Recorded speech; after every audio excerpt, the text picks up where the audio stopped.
नमस्कार दोस्तों।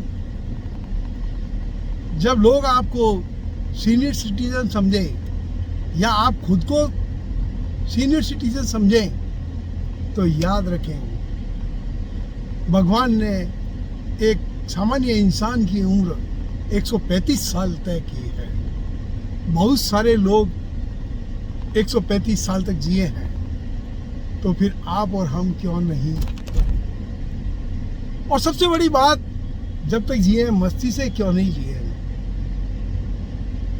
तो मेरा ये मानना है कि आपकी लंबी उम्र में न केवल आपका तनाव, क्रोधित रहना, छोटी छोटी बातों पे नाराज हो जाना, लंबे समय तक नाराज रहना, रातों को तनाव के कारण नींद नहीं लेना, सही ढंग से खाना नहीं खाना, समय पर खाना नहीं खाना, समय पर पानी नहीं पीना, आदि आदि सैकड़ों कारणों में से कुछ कारण आपके ऊपर जरूर लागू होते हैं। इसी कारण हम जिंदगी का वो मजा नहीं ले सकते जो भगवान ने अपन को मानव जन्म देकर भेजा है।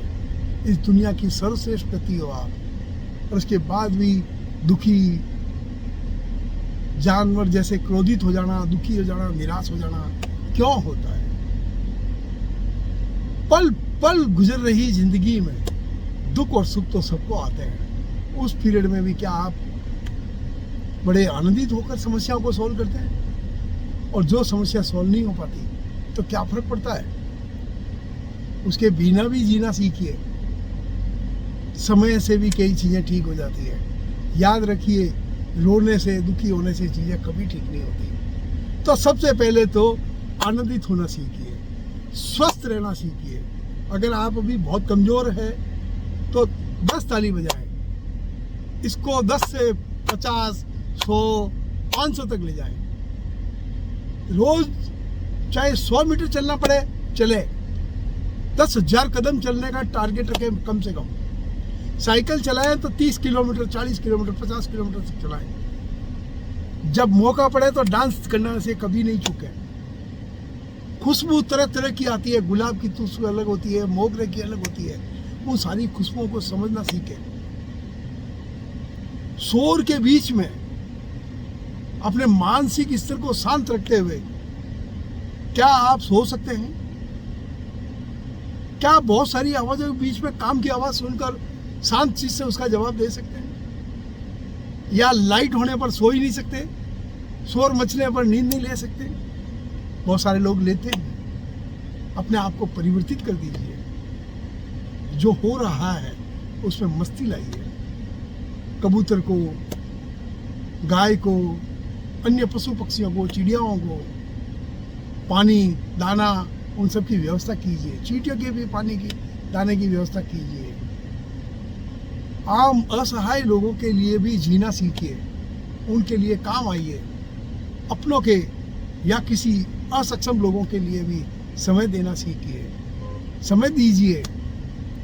कभी ज़्यादा भाषण मत दीजिए, और बड़ी अपने कार्यशैली, अपनी मजबूती, अपने कदमों से सब चीज़ों को ठीक करते हुए दुनिया को दिखाइए कि किस तरीके से सर्वोत्तम जीवन जिया जाता है। भाषण कभी नहीं दें। अपने बच्चों के साथ बच्चे बन जाएं। छोटे बच्चों के साथ ताश खेलें, कुछ और गेम खेलें, शतरंज खेलें, कैरम खेलें, क्रिकेट खेलें, गोल्फ खेलें। मैं अभी 66 ईयर्स में गोल्फ खेलता हूँ। आप कुश्ती लड़िए, कबड्डी खेलिए, गुल्ली डंडा खेलिए, हथौलिया होता था हमारे टाइम पे, वो भी खेल सकते हैं। आप ये सब गेम में बच्चों के साथ खेलिए। थोड़ा कभी के झूठ भी बोल दीजिए, उसमें मजे भी कर लीजिए, लेकिन ऐसा जो अच्छा लगे सबको, बुरा नहीं लगे, किसी को नीचे दिखाने का काम नहीं हो, किसी के साथ अपने हाथ से गलत काम नहीं हो। अगर हम धन नहीं कमा पाए तो कोई समस्या नहीं है। दाल रोटी मिल रही है ना, तो उसमें आराम से रहना सीखिए और समझ बढ़ाइए। समझ बढ़ाएंगे तो पैसा भी आ जाएगा। समझ बढ़ाने से ही आएगा। मुझे एक ने पूछा सबसे अच्छा बिजनेस कौन सा है जिसमें पैसा है। मैंने कहा यार तू पानी बेच ले, सिंपल लस्सी बेच ले, सही दही को मत के, अच्छा उसके ऊपर दही की जो होती है उसका माखन निकाल के डाल दे, खूब बिकेंगे, करोड़पति हो गए लोग उसमें। मठरी बना के बेच दीजिए, मंगोड़ी बना लीजिए। अरे डांस करके पैसे कमा लेते हैं लोग, तो गाना गा के कर लेते हैं।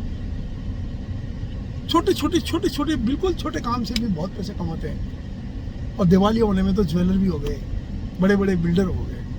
बहुत बड़ा काम करने की जरूरत नहीं है, छोटे काम में भी बहुत पैसा है। बस अपने मन से करके तो देखिए।